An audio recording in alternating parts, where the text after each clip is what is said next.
Hey guys, today I'll show you a fantasy horror TV series named Love, Death and Robots, Season 1. Spoilers ahead, watch out and take care. The first story, titled Sunny's Edge, begins at a night when the monster arena in the corner of the city bustled with excitement. Sunny was one of the few female beast tamers and had even created an unbeaten legend with 17 consecutive victories. During the matches, tamers would implant human cognition into their monsters and control them via brainwaves to fight. Today marked Sunny's 18th duel. Before the match, the organizer Dicko approached Sunny with a proposition. He wanted her to throw the fight that night because he had placed a hefty bet on her opponent. In exchange, Dicko was willing to pay Sunny $500,000. Faced with his offer, Sunny didn't hesitate to refuse outright. Obviously, she wasn't the person who would give in so easily. Sunny's companion chided Dicko, asserting that not everything could be solved with money. Sunny didn't fight for money, she fought for dignity and honor. A year ago, Sunny had suffered at the hands of a gang. They had not only brutally humiliated her, but also left an irreparable scar on her face.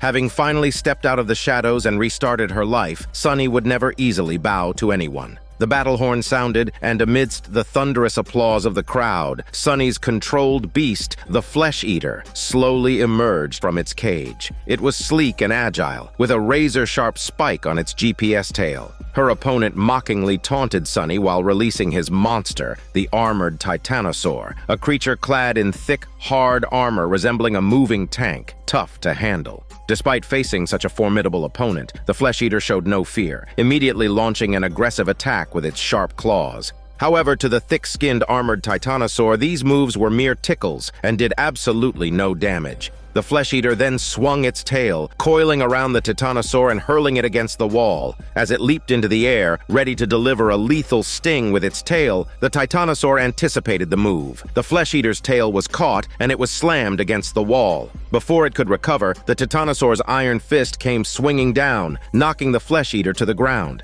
Dicko stood on the platform with a smug, satisfied smile. The armored Titanosaur, fierce and ready to attack again, was met with the Flesh Eater's trump card. Its tail split into four before it leaped up, dodging the Titanosaur's iron fist and bouncing off its back to re-enter the fray. The Flesh Eater, wielding its dexterous and deadly tail, repeatedly pierced the Titanosaur's flesh, leaving it powerless to respond. Finally, the Flesh Eater extended two sharp tail spikes, stabbing them into the Titanosaur's legs.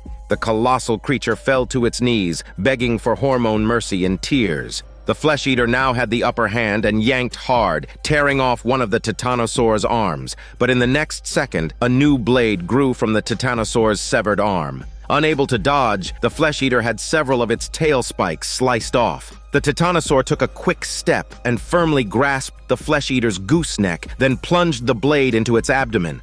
The Flesh Eater howled in agony like a monstrous baby. Just when everyone thought the outcome was clear, the Flesh Eater suddenly opened its eyes, glaring with rage. Channeling all its anger into strength, it thrust the spikes atop its head into the Titanosaur's heart. Blood spurted out as the giant beast collapsed. The Flesh Eater twisted off the opponent's head and held it aloft, once again proving its might to the audience. After the match, Sunny returned to her residence, where she was unexpectedly visited by a stranger. It turned out to be Dicko's female assistant, who had come to express admiration. Under the guise of seduction, Sunny was lured into a false sense of security. However, the assistant's demeanor suddenly changed, her fingernails transforming into sharp blades that she plunged into Sunny's forehead. Dicko emerged from the shadows with a cold laugh, believing that those who disobeyed him deserved to be eliminated. His assistant ruthlessly kicked Sunny's head, crushing it into a pulp. Just when Dicko and his assistant were basking in their apparent triumph, a chilling laugh from Sunny echoed behind them.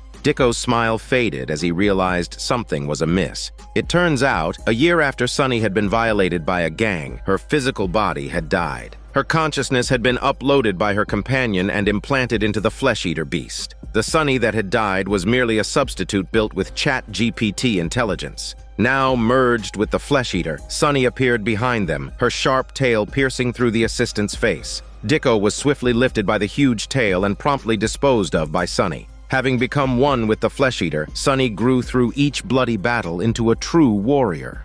The second story, titled Three Robots, begins in a post-apocalyptic city long after the fall of humanity, when Earth lay in ruins, littered with human skeletons. Three robots from another planet arrived to tour the cities once inhabited by humans. Having never seen humans, they were filled with curiosity. Their first stop was a basketball court, where they found the remains of a cheerleader sitting against the wall. The pyramid robot incessantly took photos of the corpse dressed in a vest and a miniskirt, fascinated by the attire. The tall robot poked at a basketball player who had hanged himself, examining the body closely like a peeping Tom. Suddenly, the excited little yellow robot shouted, having discovered something incredible. The pyramid and tall robots approached, only to find a basketball. The three robots gathered around it, engaging in a lively discussion, unsure of how to play with it. The tall robot, puzzled, picked up the basketball and dropped it, allowing it to bounce on the ground a few times before it came to a still. The robots found this quite dull and couldn't understand why humans were so passionate about the sport. Their next stop was a restaurant. Looking at the moldy burgers on the table, the little robot, which obtained energy from batteries, questioned why humans needed to consume food for energy, finding the process of eating and excreting unnecessarily complicated. The pyramid robot explained that, according to its research, a human's stomach is like a large vat filled with acid where food is digested and then absorbed by the body. The tall robot and the little one found this hard to grasp. They wondered why humans didn't just place food directly into the vat, bypassing the need to chew. Subsequently, three robots arrived at an abandoned living room. An unexpected sight awaited them. It's a living creature. A cat, unafraid of the newcomers, rubbed against the feet of the tall robot before suddenly jumping and landing on its lap, startling the robot and leaving it quite perplexed. The little robot suggested petting the cat, thinking it might scare it off, but to their surprise, the cat didn't run away. Instead, it settled on the tall robot's lap and began to purr comfortably, which terrified the little robot. He thought the purring was a prelude to an explosion, and when the purring stopped, the cat would detonate. The pyramid robot agreed with his theory, and the two friends slowly retreated to the other side of the living room, keeping their distance from the tall robot for fear of being caught in the blast. However, it turned out their fears were unfounded. The last stop in their city exploration was an abandoned nuclear plant. Gazing at the massive nuclear missile, the robots discussed the possible reasons for human extinction. Perhaps it was a nuclear war where humans fought each other, leading to their demise, a result of their selfishness and greed. The little robot humorously suggested that it might also be due to humans arrogantly tampering with nature, modifying cat genes to give them opposable thumbs like humans. With this new ability, cats no longer needed humans to open their tuna cans, leading to a feline revolution that eradicated mankind. After completing their visit, the robots had much to ponder. As they turned to leave, the quiet cat that had been sitting aside suddenly spoke up, confirming the little robot's theory. Once cats could open their own cans, humans became almost useless. More and more cats appeared, and soon, hundreds had gathered inside the tiny nuclear plant. It seemed that cats had become the new rulers of Earth. Through the eyes of the three robots, this episode depicted the terrifying aspect of the apocalypse, and, from the perspective of another species, human behavior appeared utterly perplexing and difficult to understand.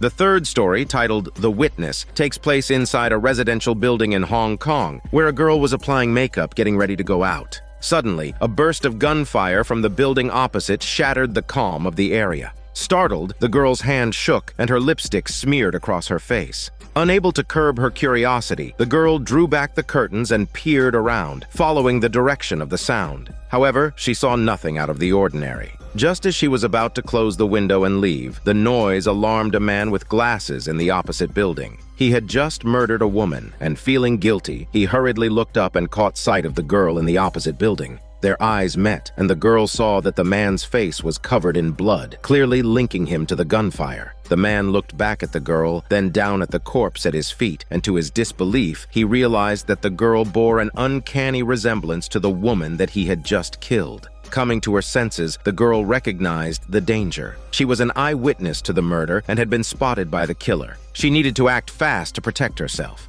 With that, the girl quickly gathered her things, grabbed her bag, and dashed down the stairs, jumping into a taxi. Seeing her escaping outside, the man went to chase her after her smell, worrying that she might report his killing to the police. In the taxi, the girl was still in shock, panting heavily. She took out her phone and dialed the police, recounting everything she had seen and that the murderer was now after her. After explaining the situation, she hung up the phone. Having successfully alerted the authorities, the girl felt a weight lift from her. Believing the killer wouldn't catch up to her now, she put on her sunglasses and happily prepared to go to work at a club. Unbeknownst to her, in the taxi next to her, the man with glasses was glaring at her menacingly. Arriving at the club where she worked, the girl rushed upstairs but was scolded for being late by her manager, who was dressed as a clown. Meanwhile, the man followed and hid in the dimly lit corridor, eavesdropping. After the girl entered, the man wanted to continue tracking her, following her smell, but was mistaken for a customer by the manager and dragged into the club.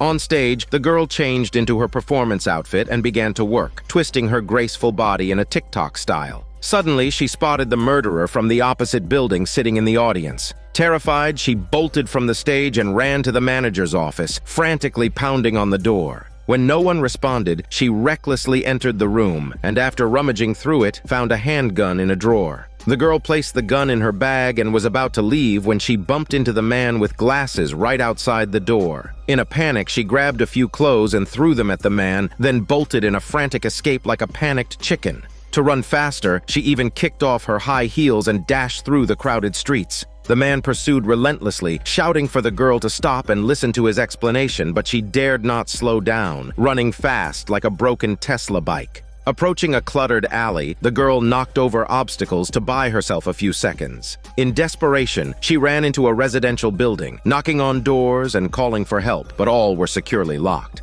Growing more anxious, the girl finally found an unlocked door on the 3rd floor. Without a second thought, she rushed inside and bolted the door shut, not daring to make a sound. Only when there was no noise outside did the girl finally breathe a sigh of relief. The man thought he had lost the girl, so he reluctantly headed home. But when he took out his keys and opened the door, to his surprise, he found the girl inside. The man tried to explain, but the startled girl immediately pulled out the handgun from her bag and aimed it at the man. While urging her to listen to his explanation, the man reached out to grab the gun. The two of them scuffled and wrestled their muscles into the room, but not onto the bed, and amidst the chaotic struggle, a piercing gunshot rang out, splattering diabetic blood everywhere. The girl, panting heavily, stood up, realizing that she had successfully defended her sexy body, and the nightmare was finally over. Just then, she heard the sound of a window closing from the building opposite. Turning her blood-stained face, she saw a man with glasses closing a window who looked identical to the man lying dead at her feet. The scene seemed eerily familiar.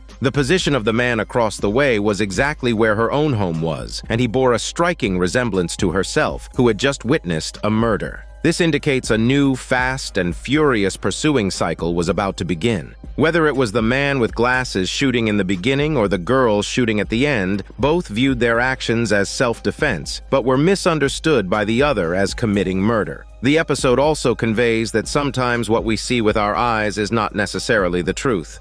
The 4th story, titled Suits, begins with the farmer Hank, who suddenly detected a spatial rift near his farm, and soon after, several alien bugs emerged from it. Hank climbed into his homemade armor and, with a flick of the switches, blasted the alien bugs in front of him to onion pieces. However, more bugs kept pouring through the rift, and despite opening fire with his machine gun in a wild spray, he couldn't hold them off. Out of options, Hank had to ask his wife for help and call the neighbors to come and assist. While waiting for reinforcements, Hank went to the top of a hill. Looking at the distant specks of red light, he realized a disaster was imminent. Soon, 2 neighbors arrived in their own armors to join him. The red lights in the distance grew brighter and larger, and with a blinding flash, the farm's protective net was breached by the alien bugs. A massive rift opened in the sky, and countless bugs swarmed through, shaking the ground as they poured down endlessly. They raced down the slopes at arrow-like speed, heading straight for the farm. Hank, Crazy Mel, and Jake braced themselves for the onslaught. Crazy Mel was the first to hit the switch, firing several missiles into the dense swarm of alien bugs.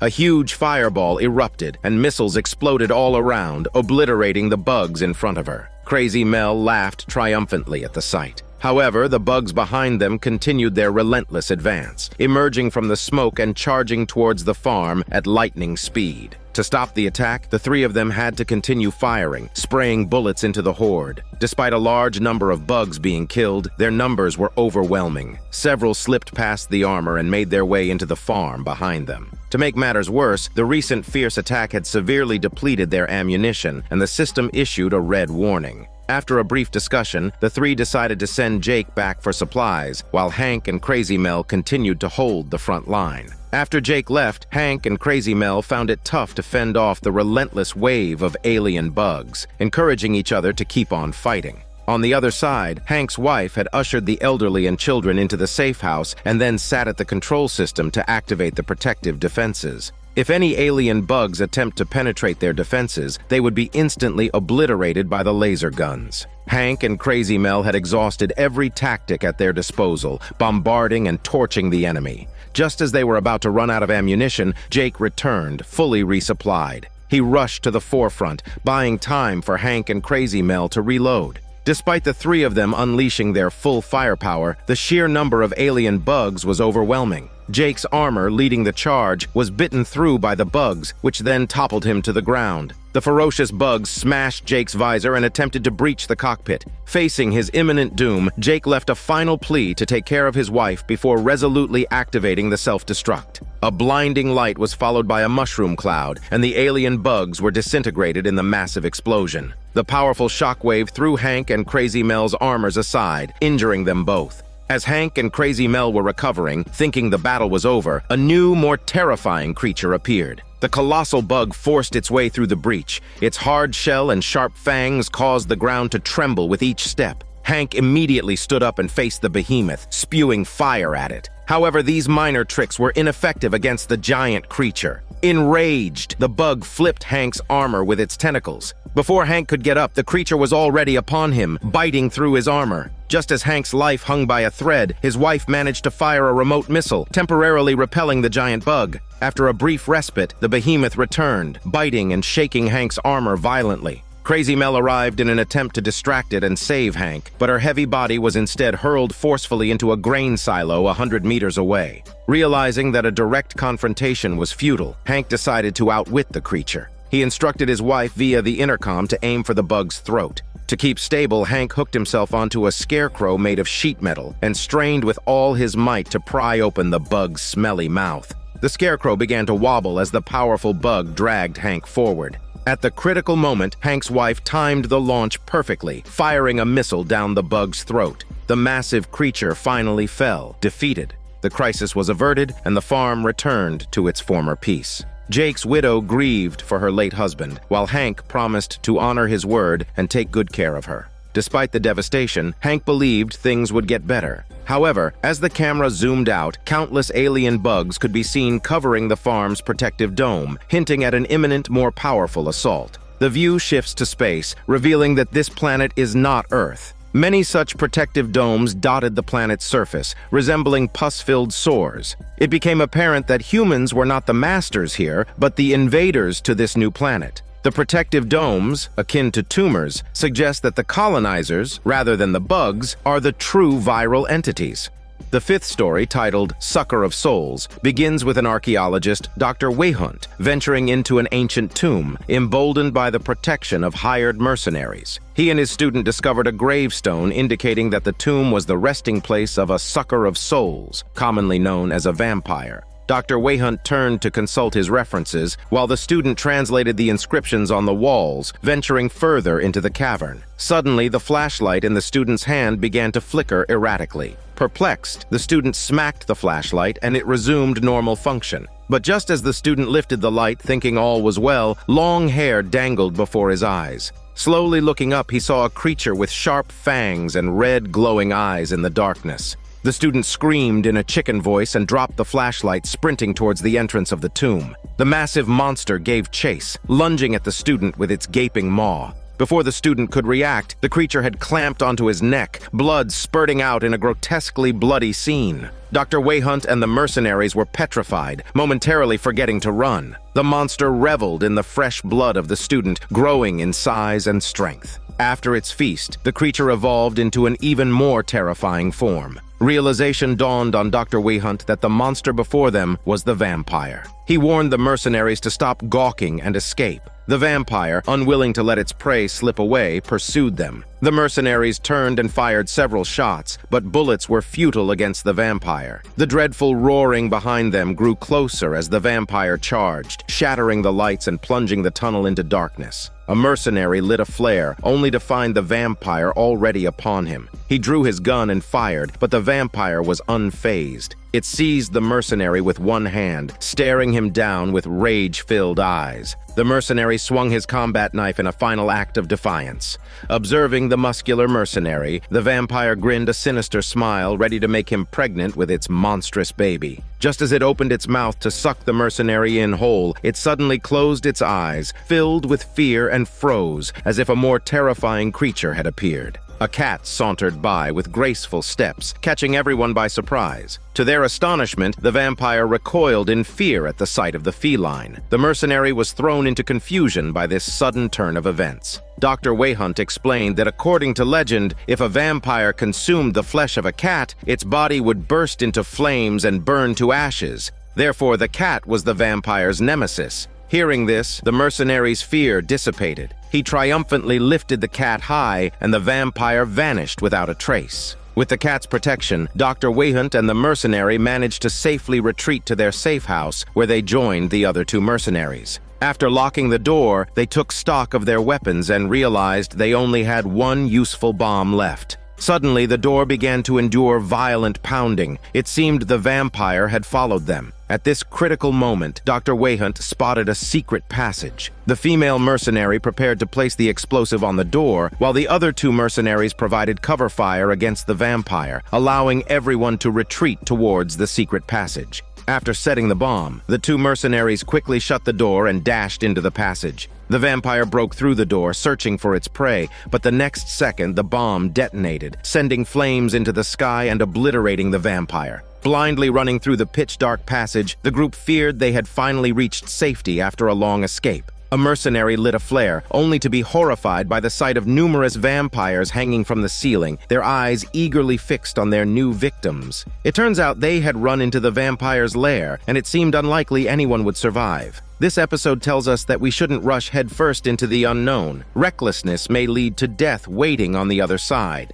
The sixth story, titled When the Yogurt Took Over, takes place inside a laboratory, where American scientists conducted an experiment, transferring human DNA into lactic acid bacteria, hoping for a reaction. After a long wait, the experiment seemed to end in failure. Unwilling to waste the yogurt they used for the experiment, a researcher took it home, planning to eat it for breakfast the next day. In the dead of night, while the researcher slept, the yogurt in the fridge began to emit a white glow, undergoing a mysterious transformation unbeknownst to anyone. The next morning, the researcher, yawning, poured cereal into the yogurt and was about to eat when something unexpected happened. The cereal rearranged itself in the yogurt, spelling out a message that they had mastered controlled nuclear fusion. Then the cereal rearranged again into a new sentence, saying they wanted an audience with the US president. Astonished that the yogurt had developed consciousness, the researcher didn't dare delay and immediately took the yogurt to the White House. Upon meeting the president, the yogurt had already evolved further. It no longer required cereal to communicate. Instead, it could speak directly. The yogurt informed the president that it had found a solution to all of America's current problems. In exchange, it requested administrative control over the state of Ohio for a century. The room fell into a stunned silence. After a brief pause, the president and his ministers burst into laughter, mocking the idea of yogurt dictating terms to the president. The yogurt calmly stated that it could go to China, where it had been promised governance over a province. This statement silenced the room instantly. The ministers turned to the president, who agreed to the yogurt's demand to assert his authority. Once in control, the yogurt did not become a colonizer. Instead, it respected and preserved the rights of the indigenous people, continuously evolving through various high-tech means. The yogurt, keeping its promise, presented the president with a plan to eliminate all the government's debts. All the president had to do was follow the instructions exactly. However, the president did not trust the yogurt. In his view, no one understood the economy better than he did. bad. Consequently, the president did not implement the yogurt's plan as proposed and made his modifications. Within 6 months, the U.S. government collapsed due to a financial crisis. In contrast, the state of Ohio under the yogurt's management thrived with its people living in peace and harmony. Eventually, the self-assured president was forced to sign an executive order relinquishing his authority. The yogurt took over as the new ruler. The American flag was lowered from the White House, replaced by the yogurt's white flag. Learning that their country's leader had become yogurt, the freedom-loving American public could no longer sit idle. They took to the streets in protest. After all, who could accept being governed by yogurt? Nevertheless, the yogurt eventually soothed everything with its wisdom. People gradually discovered that under the yogurt's governance, human society had entered a dystopian world, free from pollution, poverty, and war. Everyone prospered and was happy. The yogurt did not stop its progress. It began launching rockets into space, with giant yogurt containers ascending rapidly, breaking through satellites launched by humans. When asked if they were preparing to land on the moon, the yogurt revealed that their ambitions extended far beyond, into the vastness of the universe, the sea of stars. Humanity began to feel uneasy, asking if the yogurt needed help, to which it replied no. Humans also worried if the yogurt would leave them behind. This episode indeed poses a question. Where should the arrogant humans turn if faced with a species far more powerful and intelligent? The seventh story, titled Beyond the Aquila Rift, takes place in the future when humanity has reached the stage of interstellar civilization. Through portals between the stars, humans can travel vast distances through space. However, this operation carries extreme risks. A slight miscalculation could send people veering off course, to perish in the vastness of space. On this day, astronaut Tom pilots a spaceship, preparing to lead his team through the portal. He sets everything up, programs the destination, and gathers his crew into the hibernation pods to begin their interstellar journey. The scene shifts, and Tom awakens to the sound of alarms, with the system blinking a strange red light. He feels sore all over. As he exits the hibernation pod and floats towards the window, he sees a foreign space station, where his ship is being repaired in the maintenance dock. Tom wakes up his teammate, hoping to check the data with her to figure out what happened. Suddenly, the door automatically opens, and several space station workers in spacesuits enter, led by Tom's first love, Greta. Confronted with a bewildered Tom, Greta explains that their ship has deviated from its original course by several light years. The teammate becomes agitated after hearing this. She insists resolutely that she would never make such an error, but due to her not yet fully recovered bodily functions, she faints before finishing her sentence. Tom quickly puts her back in the hibernation pod to rest. That evening, Greta changes into a golden short skirt and sits down seductively beside Tom, instantly creating an intimate atmosphere. Unable to contain their feelings, they engage in a zero-gravity hormone yoga session. Afterwards, Greta pulls up the flight path. She reveals to Tom that she hadn't told him the whole truth earlier. The deviation of their flight path from the programmed course wasn't just by a few light years, it was by an entire 150,000 light years. Although Tom and his team had only spent a few months in the hibernation pods, hundreds of years had passed on Earth. Even if they could find a way back to Earth, it would be a place and time unrecognizable to them.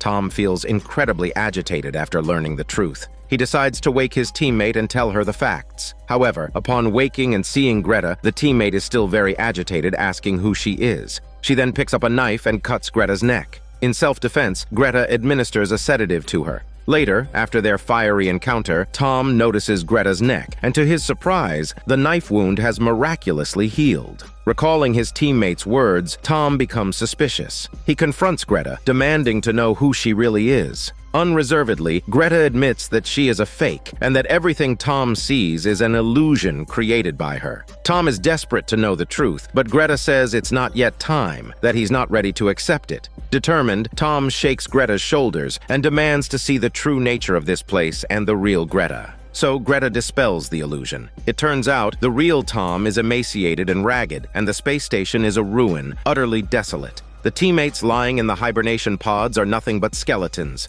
A humanoid spider creature slowly emerges from the darkness, calling Tom's name. It is the real Greta. Tom screams loudly as the episode ends. Between the false allure and the harsh truth, which would you choose? Perhaps we all live in a beautiful illusion, and piercing that thin veil would reveal an unsightly reality, because the truth is often harsh.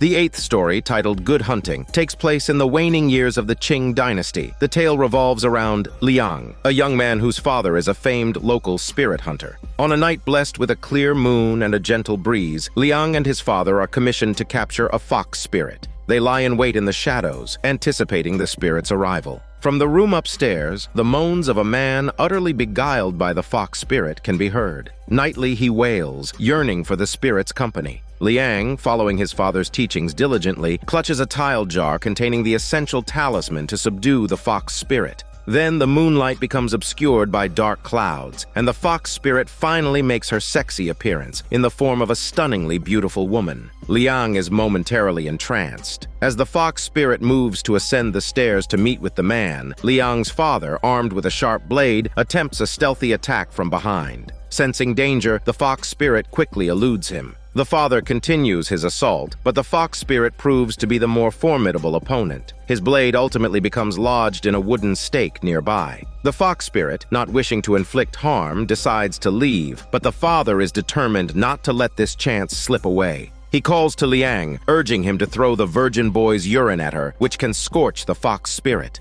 Liang hesitates, captivated by the gorgeous woman before him. He stands frozen, transfixed by the fox spirit. Just as she's about to disappear into the darkness, at the critical moment, his father rushes forward, dousing the fox spirit with the stinky urine. She lets out a piercing scream, revealing her half-human, half-fox form. The father, with Liang in tow, presses the advantage. With a leap, he amputates one of the fox spirit's arms. She leaps to the rafters, escaping toward the temple on the mountain. Following the trail of blood, the father and son reach the fox spirit's den. The father signals Liang to block the back door while he encircles to the front. It is then that Liang hears a soft, plaintive cry from the crevice behind a stone door. As Liang approaches out of curiosity, a small white fox darts out. It is the fox spirit's daughter, a young fox spirit herself. The young fox spirit confronts Liang angrily, questioning why he and his father must mercilessly hunt her and her sexy mother, who have never harmed humans. Liang explains that his father and he were tasked with subduing demons, as the fox spirit's mother had enchanted a nobleman. The young fox spirit dismisses his smelly bullshit, believing her mother and the nobleman were in love and that no atrocity had been committed. However, Liang contends that fox spirits consume humans and drain their vital essence. As their debate continues unresolved, the mother fox spirit appears, weary and wounded, cautioning her daughter against speaking to humans. As she speaks, Liang's father suddenly emerges and decapitates the fox spirit. The young fox spirit, terrified, scurries into the stone crevice. Liang's father, now bloodied, inquires whether there are any more fox spirits. Liang, unable to bear the thought, conceals the presence of the young fox spirit. Thus, a profound friendship is forged between Liang and the young fox spirit. 5 years later, Liang's father passed away, and the whole world had undergone drastic changes. The village now had a railway, prompting Liang to leave and explore the world beyond. Before his departure, he visited the young fox spirit for one last time, bringing her an abundance of food. She revealed to Liang that she could no longer transform back into a fox, presumably because the advancement of technology had gradually rendered magic ineffective. In the end, she escorted Liang to the edge of the village, where they bid each other a reluctant farewell. After a series of journeys, Liang arrived in Hong Kong and became a railway worker. Through talent and hard work, he excelled as a mechanic and was highly esteemed by his superiors. One day after work, Liang came across the young fox spirit being harassed by foreigners. He intervened and rescued her. She confided in Liang that she could no longer transform and had been reduced to a courtesan to survive. They reminisced about better days when there were no cold machines and they could run and play freely in the meadows. After their brief reunion, they said goodbye, and Liang returned to his research, persistently experimenting with various inventions. The intelligent and capable Liang even managed to create a lively mechanical rabbit. To him, technology was like magic, endowed with its own charm. A few days later, the young fox spirit paid an unexpected visit to Liang, her face marked with sorrow as she pleaded for his help. Noticing the absence of her usual happiness, Liang realized that something terrible must have happened. She slowly lifted her clothes to reveal a pair of mechanical legs, which startled Liang. It turned out that a governor had taken a liking to her and had drugged her drink. When she awoke, she was tied up on an operating table where the heartless governor had amputated her flesh and converted her into a mechanical body, all to satisfy his perverse desires. Yet even after the transformation, she still faced daily humiliation and torment. One day, unable to bear the disgrace, she tore the governor to pieces, unleashing the beast within her that had been dormant for so long. She yearned to hunt as she had in the past, to prey upon the foreign invaders who committed crimes on their soil. Moved by her plea, Liang agreed to her request. He decided to use his skills to create a new kind of magic for the fox spirit. Afterward, Liang worked tirelessly, day and night, putting in extra hours to create a mechanical body for the fox spirit that could transform. She consumed a bowl of coal powder, and her body was instantly activated. After transforming, she finally returned to her original form, except this time her body was crafted from machinery. The fox spirit let out a wild roar like a goose, a moment she had waited for too long. Then she effortlessly leapt onto the balcony railing, her beautiful tail dancing in the wind in TikTok style. She bid farewell to Liang, for she was to become the spirit of the dark night, embarking on a hunt throughout the city to eliminate those with a history of evil deeds. She would purify the city, punishing the wicked and promoting the good. Watching the fox spirit's retreating figure, Liang wished her happy hunting. This story combines Chinese mythological tales with the mechanics of steam and the colonial rule of Western powers. The theme revolves around anti-colonial invasion and the rise of women's rights. The young fox spirit grows from the hunted to the hunter, and despite the painful process, she succeeds. Liang resembles those scholars who return from overseas, using their knowledge to transform the young fox spirit. From another perspective, the story also contains the rise of women, from oppression to resistance, which is a narrative filled with many poignant stories.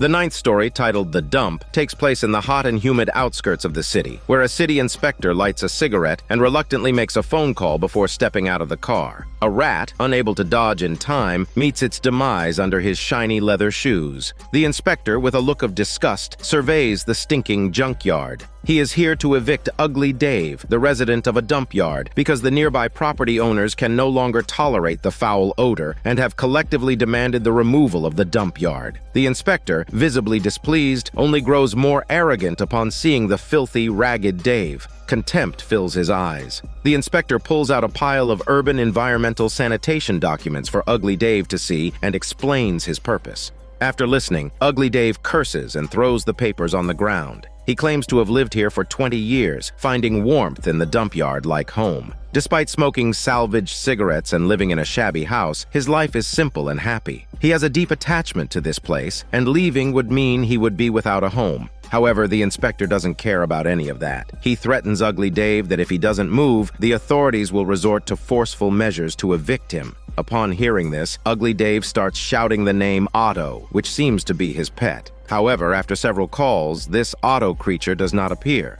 Ugly Dave curses again, and then he begins to tell the inspector a true and terrifying story that happened to him. Several years ago, late one night, Ugly Dave was having a drink and a chat with a friend. During a break, his friend stepped into a dark corner to relieve himself when suddenly a monstrous creature appeared out of the shadows. This beast was covered in garbage and could spew a green, foul-smelling slime from its mouth. Before his friend could react, the creature bit him. Hearing the commotion, Ugly Dave grabbed his shotgun and ran over just in time to see his friend being dragged away by the monster. He chased after it with a forklift, eventually cornering the creature against a wire fence. As Ugly Dave raised his gun to kill the monster, he discovered its secret. The creature had formed from the accumulation of junk in the dump yard, growing larger as it consumed more waste. In that moment, Ugly Dave felt a pang of empathy. The monster, like him, relied on the garbage for survival. In a way, they were kindred spirits. The monster eventually became Ugly Dave's pet, named Otto, and they depended on each other for survival. The city inspector, upon hearing this story, didn't believe a word, thinking Ugly Dave had concocted it to trick him. As the inspector scolded Ugly Dave, urging him to sign the eviction papers, Ugly Dave suddenly shouted that Otto is finally here. Skeptical, the inspector turned around, only to have his arm ensnared by the creature's slimy secretion the next second.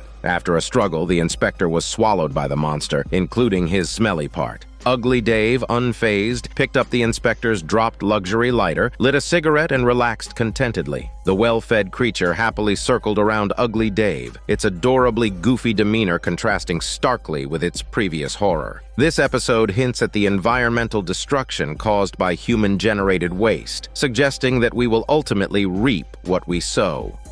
The 10th story, titled Shapeshifters, takes place on the smoke-filled battlefields of Afghanistan, where a special kind of soldier emerges within the ranks of the U.S. military. These soldiers possess extraordinary senses of smell, hearing, and vision. Not only are their limbs well developed and their bodies muscular, but they can also transform into werewolves. Hence, these soldiers are known as shapeshifters. Decker is one of these shapeshifters. One day, barefoot, he leads a group of soldiers through the perilous battlefield. Suddenly, Decker stops in his tracks, tilts his head back, and takes a deep breath, realizing there is an ambush. Before he can react, gunshots ring out, and a bullet strikes him in the thigh. His teammates immediately take cover behind a tank to avoid the attack. Despite the intense pain, Decker gets up from the ground. His eyes, now a brassy color, have the power of high magnification binoculars, allowing him to see everything clearly. The enemy's attack continues, but Decker, with a swift roll, deftly evades the incoming bullets. He pulls out his radio and, based on the direction of the gunfire, pinpoints the enemy's location and reports it to his comrades.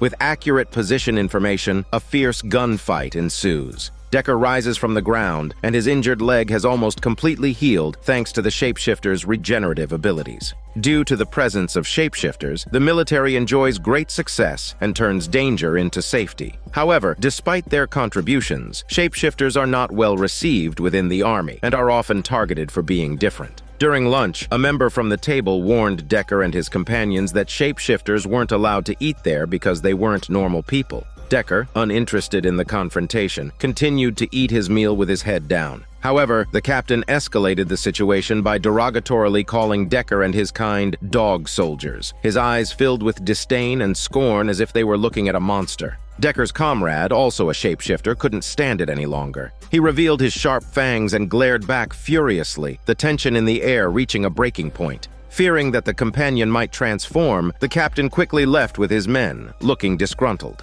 After lunch, Decker and his comrade went to the training field to exercise. The comrade easily lifted a barbell that would be impossible for a normal person to bear while casually chatting with Decker. He expressed his disdain for the place and the so-called Americans, who, despite being less capable, looked down on them with mockery. Decker smiled and replied that they were fighting for their country, and that was the only reason they stayed. During their conversation, an officer appeared and assigned Decker's comrade a new task, requiring him to go to the highlands next to the base. They said their goodbyes, and Decker watched his comrade disappear into the distance, unaware that this farewell would be their last. That night, Decker was woken by a sudden burst of intense gunfire. Looking towards the direction of the sounds, he saw the highlands where his comrade was stationed ablaze. A foreboding feeling washed over him, and he immediately asked his officer for permission to go and provide support. Once granted, Decker ran towards the highlands. After scaling the cliffs and bursting through the iron gate into the camp, he was met with a horrific sight. Bodies everywhere, a veritable hell on earth. Strangely, they hadn't died from gunfire. All the wounds looked as if they'd been inflicted by something sharp. Decker soon found his comrade's body, which was covered in numerous wounds and no longer breathing. In a moment of profound sorrow, Decker pressed his forehead against his fallen comrades, lost in immense grief. Back at the camp, Decker locked himself in his room, unwilling to come out. He carefully reflected on the recent events and suddenly realized the killer must be a shapeshifter like them. Only a shapeshifter could kill another shapeshifter, and he had also detected the familiar scent of his kind at the scene. The following day, Decker visited a nearby town. The sight of an armed soldier caused the local residents to hide in their homes, too afraid to come out. It was then that Decker caught the familiar scent of one of his own. He turned to see an elder basking in the sun. They shared an unspoken understanding, but Decker didn't expose the elder's identity right there. He wanted to handle it his way. That evening, Decker slipped out of the military camp alone, following the enemy's scent up the mountain. Under the moonlight, the elder he'd seen during the day was already waiting at the summit. The elder provocatively threw a dog tag at Decker, who recognized it as belonging to his comrade. A battle was imminent. The elder began to transform, growing fur and sharp claws, bursting through the skin to become a werewolf, roaring angrily at Decker. As Decker was about to transform, he was suddenly ambushed by another werewolf. They tumbled together down the slope. In desperation, Decker picked up a rock and smashed it against his attacker, finally getting a chance to breathe. Decker climbed to the top of the mountain and tore off his skin to transform swiftly. The younger werewolf, seeing this, charged to the top and leaped onto Decker. The elder joined the fight. Despite his strength, Decker was outnumbered and had a piece of flesh bitten off his arm by the younger werewolf. The intense pain made Decker scream in agony. He stumbled, trying to flee, but fell to the ground, incapacitated. Ignoring warnings, the young werewolf prepared to deliver a fatal blow, but was caught by surprise when Decker, feigning death, locked his throat and bit him dead. Seeing this, the elder yelled and charged at Decker. Both fell off the cliff. As Decker climbed up, the elder slashed him viciously and then mounted Decker, tearing at his injured arm. In excruciating pain, Decker had his potential unleashed in that moment. With the adrenaline rush, he pushed the elder off, snapped his arm, opened his jaws wide, and crushed the elder's head. In that way, he sought revenge for his dead comrade. By dawn the next day, Decker, with his battered body, limped back into the camp to the shock of everyone present. No one knew what had happened the previous night. After recovering, Decker approached his comrade's body for one last scent, as if to etch the familiar smell into his memory forever. The officer spoke out of turn once again, and this time Decker tore off his dog tag and threw it in front of the officer. Then he picked up his comrade's body. Under the gaze of everyone, he walked out of the military camp towards the distant horizon. This episode reflects the reality that in our lives, there are many such werewolves among us. Despite their extraordinary abilities and hard work, they fail to gain recognition and are even treated as outcasts, envied and ostracized, ultimately pushing them to the margins. The 11th story, titled Helping Hand, takes place in the vast expanse of space, where astronaut Alexandria was piloting a spaceship, preparing to depart from the space station for a routine maintenance check on a satellite. Upon reaching her destination, Alexandria donned her spacesuit, opened the hatch, and floated towards the satellite. Not far off in the space behind her, a screw spiraled towards Alexandria at high speed, smashing her oxygen tank and causing oxygen to leak rapidly. As the oxygen vented out, Alexandria found herself drifting further into space, her jet gun floating out of reach. Alarms blared inside her spacesuit. Alexandria quickly attempted to block the hole in her oxygen tank, but by then she had already drifted some distance away from both the satellite and her spaceship. To make matters worse, the thrusters on her spacesuit had failed because of the initial collision. Calling for help was to no avail. Without any external force, she couldn't make her way back and was left to drift endlessly in the deep void of outer space. Realizing the gravity of her situation, she sent a distress signal to the space station, but headquarters replied that rescue personnel would take 58 minutes to reach her. The alarm sounded again. The oxygen in her suit would only last for another 14 minutes. It was clear she couldn't wait for the rescue team. Alexandria ceased struggling, closed her eyes and spread her arms, accepting her fate and drifting aimlessly. She eventually drifted off to sleep, but was soon awakened by the blaring alarm. The oxygen in her tank would only last for 2 more minutes. Alexandria took one last look at her watch before closing her eyes again. Then, a spark of self-preservation ignited within her. Since there was no thrust, why not create some herself? Alexandria quickly unstrapped her watch, securing it to her arm. She then removed her heavy gloves, exposing her skin to the biting cold of space. Her arm instantly turned red from the freezing temperature. Enduring the excruciating pain and having calculated the angle and direction, she faced away from the satellite and threw her gloves with all her might, using the reaction force to propel herself towards the satellite.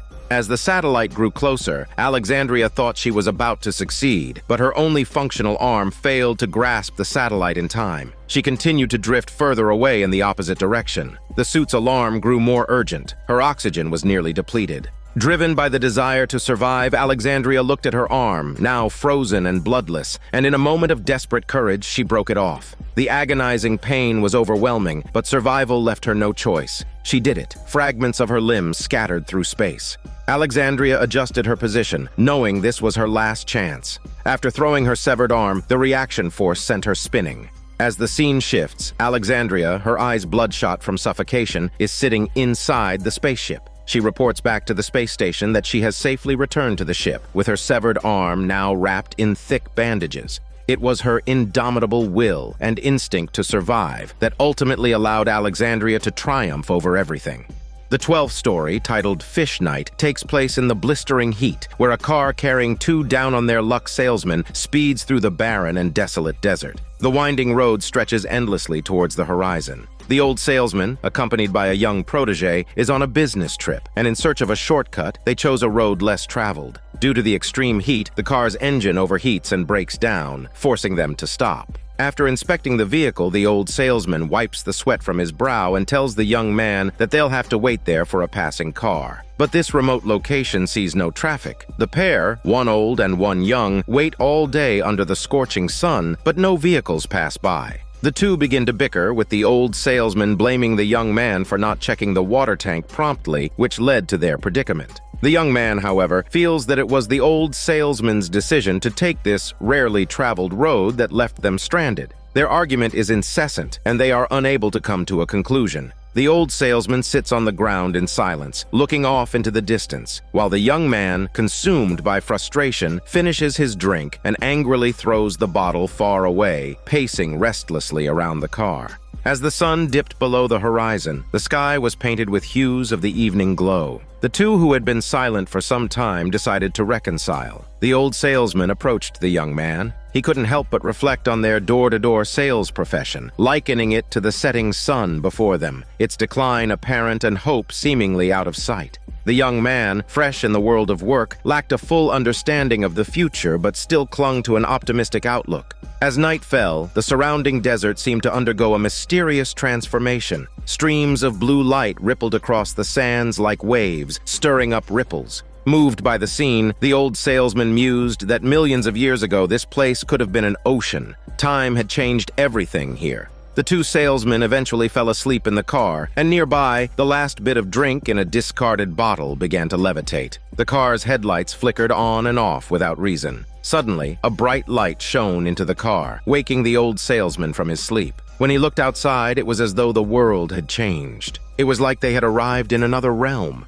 He quickly woke the young man, and together they gazed out at the breathtaking scene, utterly captivated. Giant jellyfish emitted a soft blue glow, gracefully swaying their tentacles. Colorful trilobites darted through schools of fish, and the ancient marine predator leaped through the air, slicing the sky. And there were countless unknown species of fish swimming freely. Unable to resist, the two stepped out of the car. Playful fish swam through the young man's body as if inviting him to join in the fun. The ancient ocean was filled with poetry and beauty. The young man disregarded warnings, and unable to control himself, he stripped off his clothes to join in the revelry. Suddenly, the old salesman spotted a shark lurking in the darkness, eyeing the young man with predatory intent. He called out frantically for him to come back, but the young man was so immersed in the beautiful sights that he couldn't extricate himself. He was deaf to the old man's warnings. The shark crept closer, and in an instant, it opened its jaws wide and swallowed the young man whole, including his smelly part.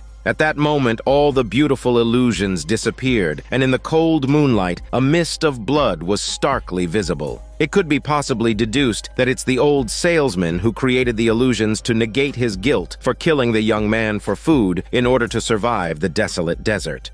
The 13th story, titled Lucky 13, begins with the number 13, which is considered unlucky. The fighter jet in front starts and ends with the number 13 in its serial number, and even the sum of its digits equals 13. It's safe to say this jet was seen as an ominous sign within the squadron. More mysteriously, two separate teams who boarded this jet for missions perished completely. All the pilots steered clear of the dreaded number 13. No one wanted to fly it. Then one day, a new squad member named Colby arrived. The veteran team members had the privilege of choosing their jets, a luxury not extended to newcomers like Colby. And so, the shunned number 13 jet was assigned to her. Despite the rumors about the number 13 jet, Colby wasn't superstitious. Her co-pilot even etched her name on the fuselage, symbolizing that her soul was now one with the aircraft. Colby's first mission arrived soon after. The enemy had launched an attack on their observation post. Upon receiving the order, Colby, along with her co-pilot, took to the skies in number 13.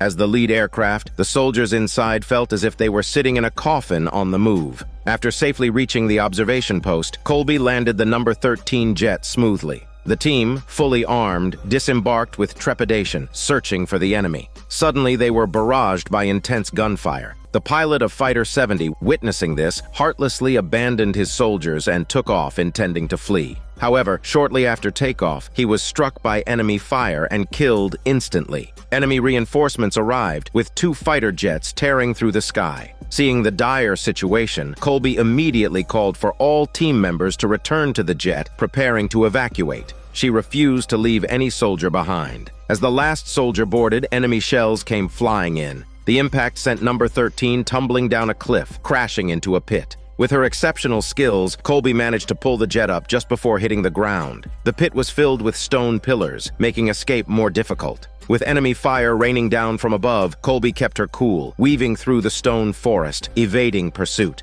In a critical moment, Colby had her co-pilot shoot down pillars to either side. The enemy's fighters couldn't dodge in time and were buried under falling rocks. Having just escaped death and before they could catch their breath, another enemy jet appeared head-on. Colby maneuvered number 13 into a perfect flip, avoiding several missiles launched by the enemy. Timing her move perfectly, she positioned herself above the enemy jet and hit the switch. The missile fell straight down, igniting in a burst of flames. The enemy jet came to a halt and plummeted, breaking into fragments. After a perilous ordeal, Colby successfully returned to the base with number 13. She praised the jet, declaring it extraordinary and that everyone had misjudged it. Meanwhile, the scene switched to the monitor of jet number 13. It seemed to respond warmly to Colby's praise, as if it had received her commendation. In subsequent missions, jet number 13 impressed all the squad members who had once looked down on it. Every sortie ended with the jet safely bringing back every crew member without a single loss. It was as if the curse had been lifted. Colby, due to her excellent performance, received commendation from her superiors.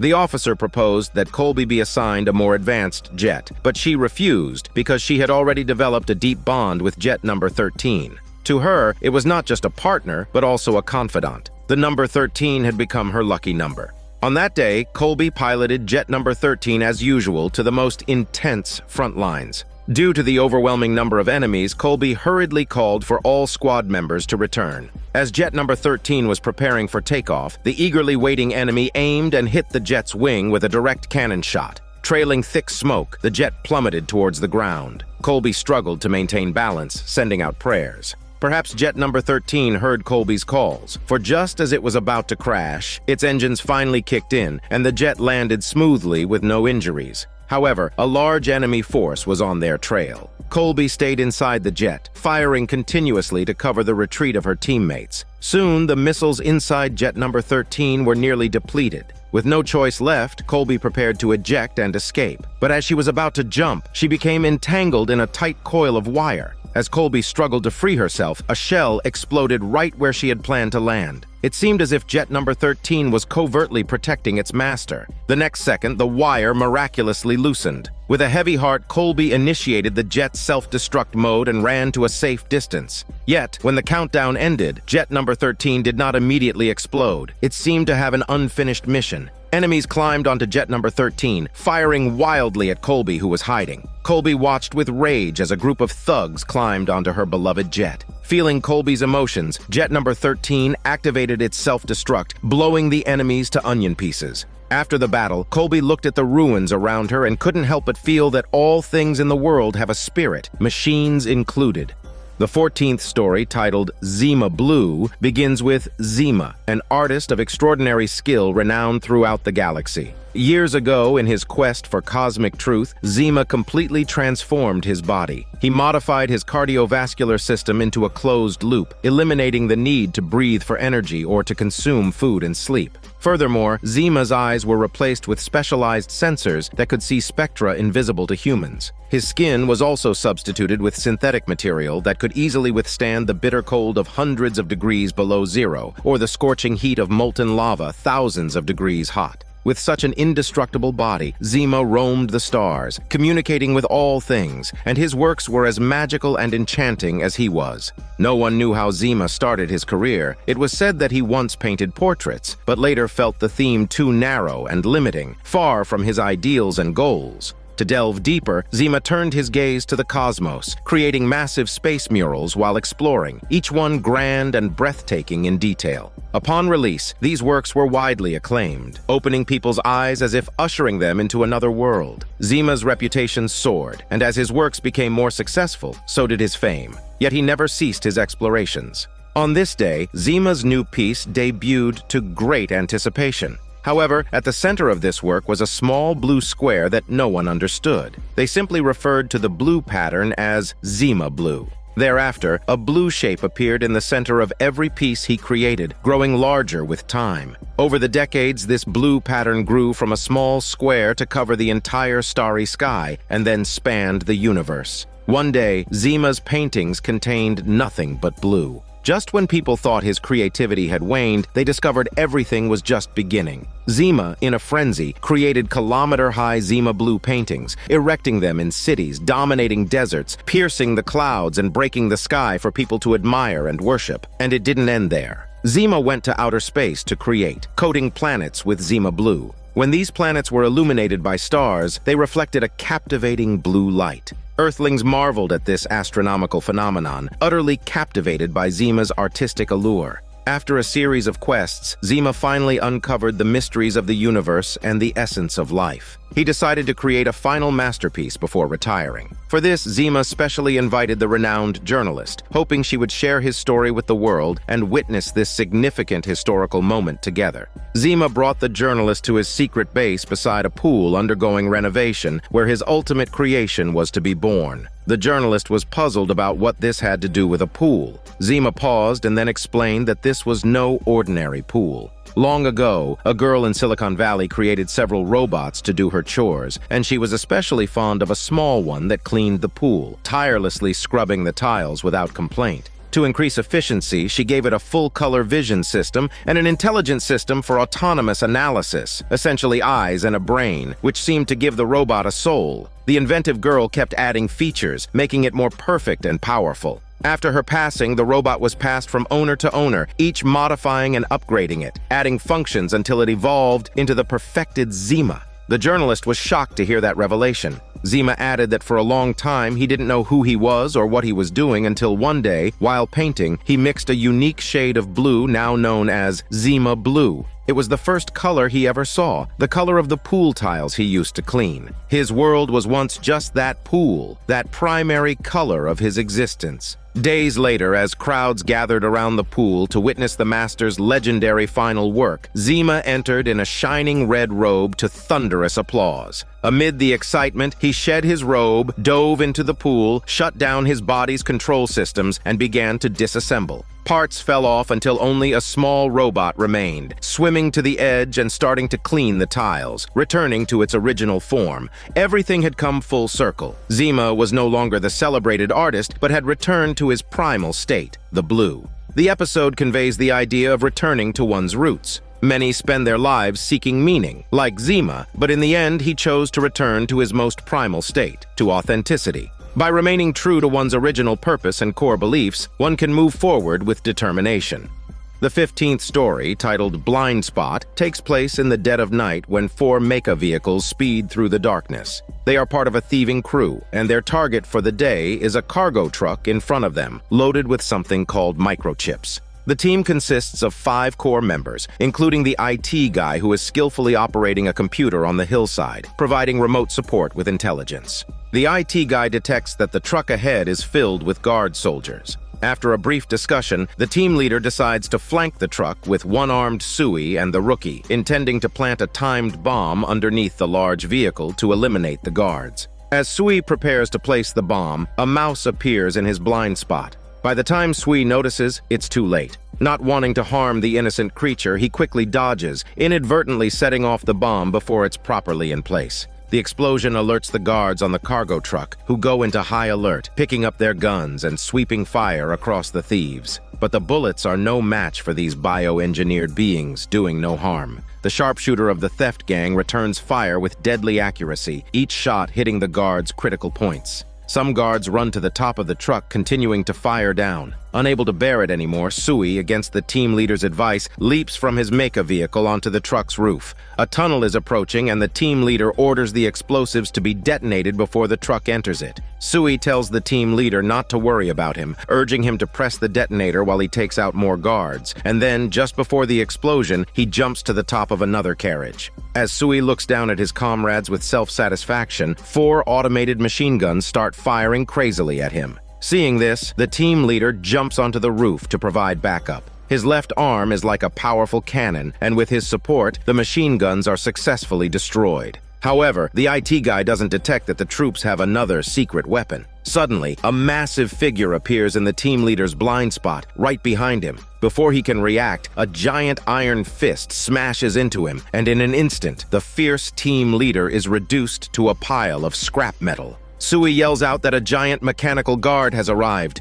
Rookie is frozen in fear, unable to move. As the mechanical guard prepares to attack Rookie, Sui steps in to cover him, allowing Rookie to escape into the carriage. Sui then actively engages the enemy, but he's no match for this formidable opponent. Suddenly, Sui spots a billboard above the tunnel and uses the mechanical guard's blind spot to knock it off the truck. But the mechanical guard lands without a scratch and quickly evolves into a mecha battle vehicle, charging at full speed. The sharpshooter is right in front of it, and the mechanical guard leaps from her blind spot, crushing her and the vehicle into the ground in one fell swoop. From a distance, the IT guy finally finds a way to subdue the mechanical guard, destroy its central processor located inside the carriage. Hearing this, Rookie immediately searches for it. After pinpointing the processor's location, he blows the door open with explosives, and the red glowing processor comes into view. Outside, the fight intensifies. The mechanical guard, sensing danger, leaps over Sui, rips open the top of the carriage, and confronts Rookie. The guard swings its massive fists at Rookie. To protect Rookie, Sui doesn't hesitate to leap onto the mechanical guard to continue the struggle, urging Rookie to find an opportunity to destroy the central processor. Rookie didn't get far before a mechanical guard smacked him away with a palm strike. Swiftly turning around, the guard crushed Sui's head with a single punch and tossed his body aside, striding menacingly towards Rookie. Pinned helplessly under a heavy box, Rookie couldn't move. At this critical moment, as the mechanical guard raised its iron fist to deal a deadly blow to Rookie, the decapitated Sui suddenly appeared in its blind spot, pouring motor oil on the guard's central processor. As it turns out, Sui, who'd undergone modifications, had a body structure opposite to that of normal people. His head was merely an excretion outlet, while the area where normal people excrete was actually where his real brain was located. Sui sparked his lighter, and in an instant, bright flames burst forth, dazzling in brilliance. With the central processor blown to pieces, the mechanical guard was sent to meet its maker. At that moment, the microchip that the theft gang had been aiming for rolled out of the guard's body. Rookie picked up the microchip, never having imagined that he would be the last one standing. Surveying the chaos and the bodies of his teammates, he was overwhelmed with sorrow. Then, the IT guy arrived in a small car. With tears in his eyes, Rookie said he had completed the mission. Suddenly, a familiar voice was heard. It was Sui. It turned out that before every mission, the IT guy would back up the team members' brain systems. Even if their mechanical bodies were destroyed, they could be revived by finding new mechanical vessels to inhabit. Rookie listened, dumbfounded. The IT guy said to just look at the contract signed when joining the team. It was all spelled out clearly in black and white. Well, there was another blind spot. The film revolves tightly around blind spots, filled with them at every turn. But the biggest blind spot is that these characters are actually vicious thieves, and the guards who perished at their hands were the real victims. Yet the audience has been looking at things from the thieves' perspective, unwittingly moved by their loyalty and tender-hearted chivalry, coming to see them as the good guys. The 16th story, titled Ice Age, begins with a young couple who moved into their new home. The man, Rob, noticed that the landlord had left them an old-fashioned refrigerator, and he couldn't help but make a snide comment about it. His girlfriend, Gail, urged him not to mind such things and suggested they celebrate with a bottle of champagne instead. Rob opened the fridge and took out an ice cube, ready for a big swig, when he suddenly noticed something was off. A small black dot was visible within the ice. Gale quickly grabbed a magnifying glass to take a closer look, and to their astonishment, it was a miniature mammoth, complete with several long hairs sticking out of it. With a belly full of questions, Gale opened the fridge again, and after removing some frozen fish, she discovered a miniaturized era of civilization inside, specifically the early agrarian era of human civilization. This tiny world seemed to be on fast forward, its pace much quicker than the outside world. Afterward, the couple buried the mammoth in a flower pot and held a simple funeral for it. In just a short time, when they returned to the refrigerator, they were shocked to find that the mini-civilization had progressed to the industrial era, with tall chimneys and smog everywhere. The camera then cut to a couple within the mini-world, who were also looking at the young couple, wondering who these people constantly observing them were. After a few more minutes, the mini-civilization advanced into modern society. Skyscrapers rose swiftly, planes flew back and forth in the sky, and the neon lights never stopped flashing, all showcasing the splendor of the city. Rob leaned in for a closer look when suddenly a nuclear missile struck the center of the city, a bright flash blinding him momentarily. Soon, a huge mushroom cloud appeared above the city. It seemed a nuclear war had erupted. Gale sighed, feeling sad for the fate of the humans in the mini-world. It seemed this beautiful world was about to be destroyed. Unable to bear the cruelty of war, she closed the fridge and prayed silently. In the evening, a young couple was munching on pizza while discussing the miniature world within their fridge. They pondered whether this tiny civilization would meet its demise or step into a new era. Unable to contain their curiosity, they opened the fridge again. To their surprise, the mini-world had not only survived, but had also entered a more advanced age. Under the development of science and technology, the civilization inside evolved continuously, showcasing many novelties the couple had never seen before. Rob and Gale were awestruck by the progress. As time went on, the mini-world developed faster and faster until it became a glowing white sphere, with little spacecraft continually emerging, attempting to explore the outside world. It seemed the era of cosmic civilization had arrived. These tiny spaceships, trailing beautiful beams of light, flew around the room, creating a spectacle as stunning as fireworks bursting in splendor. But just then, all the light beams suddenly vanished, and calm returned. The fridge was plunged into darkness. Rob and Gale were so startled by this abrupt change that they were at a loss for words, wondering if the mini-world had been destroyed. Rob unplugged the fridge with a sense of regret, and the two silently returned to their room to rest. The next morning, Rob and Gale opened the fridge again to find that the mini-world had reverted to a primitive age, filled with cavemen and dinosaurs. This might imply that human civilization, after reaching its peak, will ultimately return to primitiveness, and the civilization outside the fridge might also fall into a similar cycle of endless repetition. The nuclear explosions also serve as a warning that the future human world could, just like the micro-world, move towards nuclear warfare and ultimately self-destruct.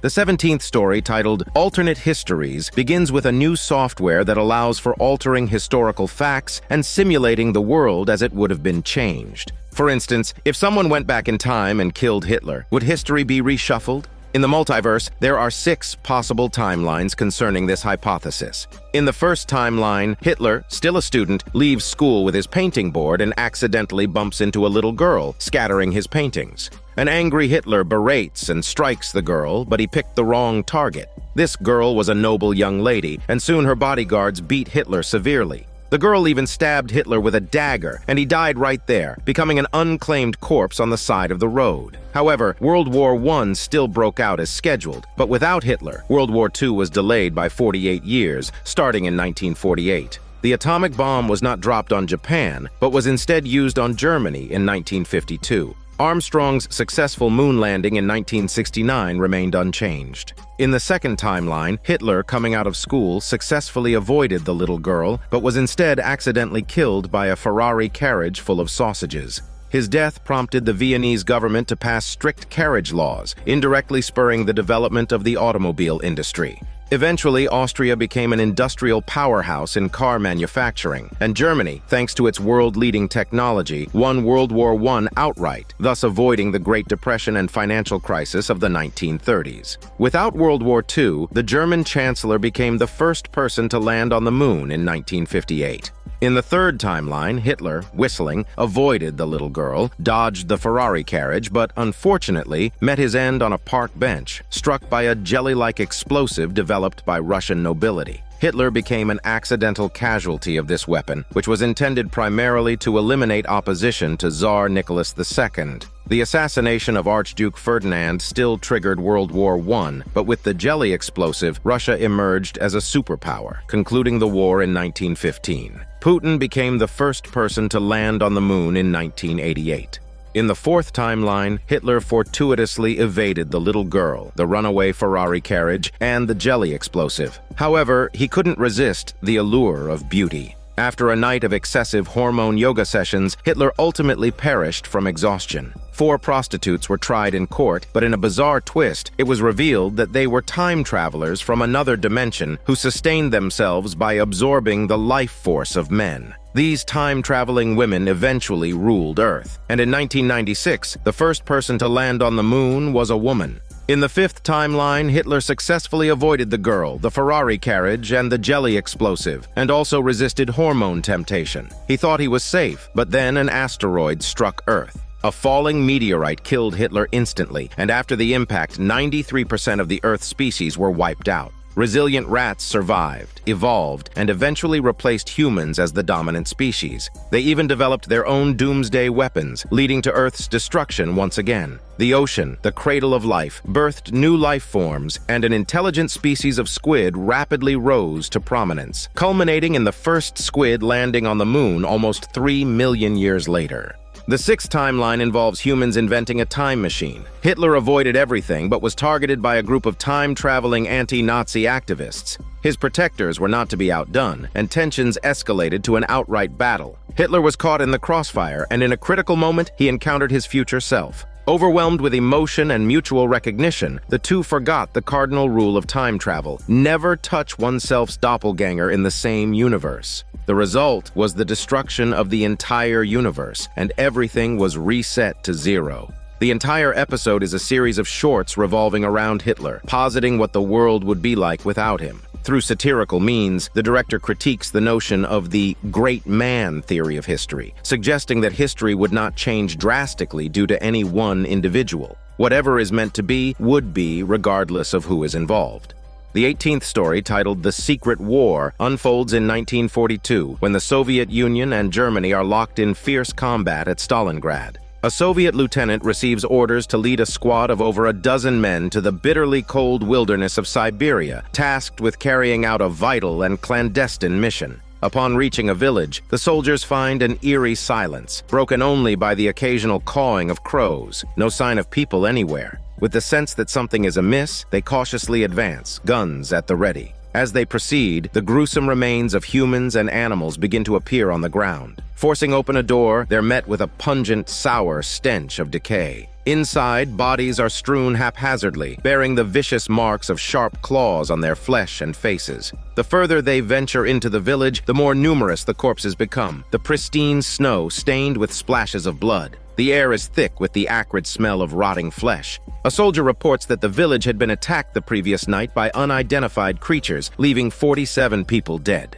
Some bodies were torn apart so brutally they couldn't be accounted for. After searching, it's determined that these mysterious creatures have now retreated to their lair. The lieutenant, surrounded by devastation, is filled with questions, wondering what these dreadful beasts are and how they came to be here. Without delay, the lieutenant contacts other squads in the area, informing them that he will lead a reconnaissance mission. His soldiers express concern that this may increase their distance from the other squads, potentially leaving them vulnerable to the creatures. The lieutenant, however, reminds them that they are soldiers, and in critical moments, they must put life and death aside. Their immediate objective is to find a way to overcome the current peril. The squad soon arrives at a forest, a place of ominous silence and an unsettling atmosphere. A soldier cuts into the bark of a tree and finds embers still burning within. Everyone holds their breath, sensing that the claw marks on the trees indicate their proximity to the creatures. They promptly establish a defensive position, and soon a grotesque monster enters the sniper's range.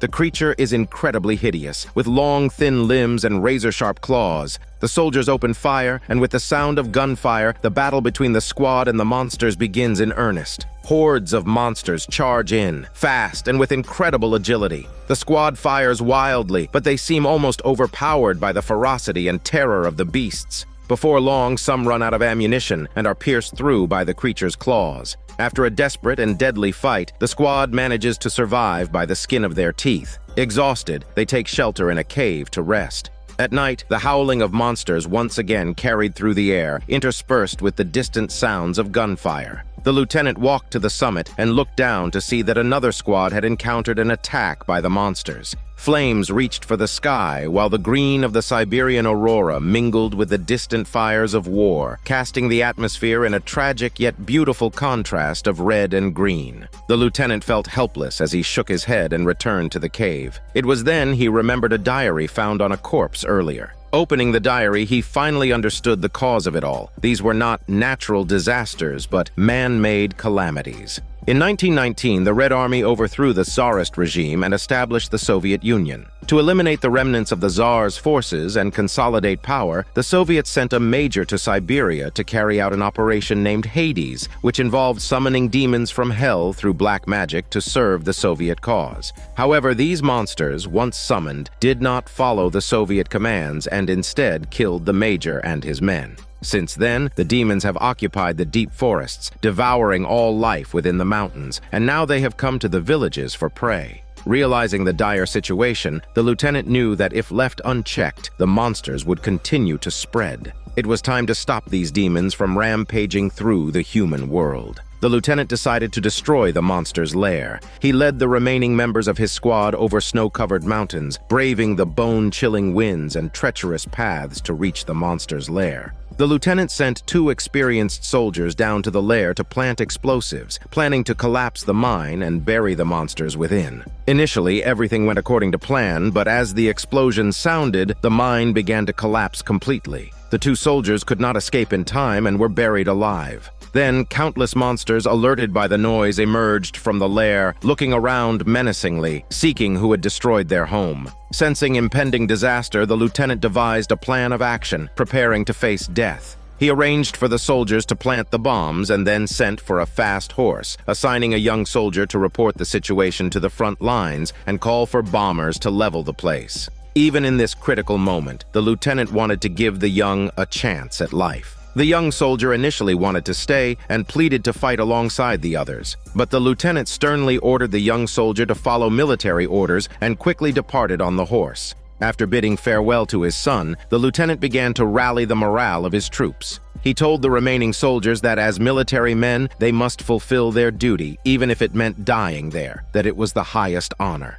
As night fell, the ultimate confrontation began. The monsters poured down like a tide, and the soldiers, standing on the edge of the cliff, fired their guns. However, they were quickly running out of ammunition. Despite this, they refused to give up without a fight. The brave soldiers took up shovels and engaged in hand-to-hand combat with the monsters. But the overwhelming number of monsters eventually broke through their defenses, surrounding and bringing down the soldiers one after another. In the end, only the lieutenant remained, barely alive. He lit a flare to ward off the crowd of monsters before stumbling over to the bomb switch. Collapsing from exhaustion, the lieutenant summoned his last bit of strength to press the switch, successfully detonating the explosives. When dawn broke over the land the next day, countless monsters still roamed the forest, savagely tearing at the corpses on the ground. Suddenly, the roar of fighter jets filled the sky. It was a squadron of Soviet planes coming to the rescue. A barrage of bombs rained down from above, ensuring the hellish demons would be annihilated. Soon, the valiant deeds of this death squad were spread far and wide. People would forever remember the shining act of bravery they performed to save humanity, sacrificing their lives for the peace we enjoy today. This is Daniel CC Movie Channel. Stay safe and enjoy your day.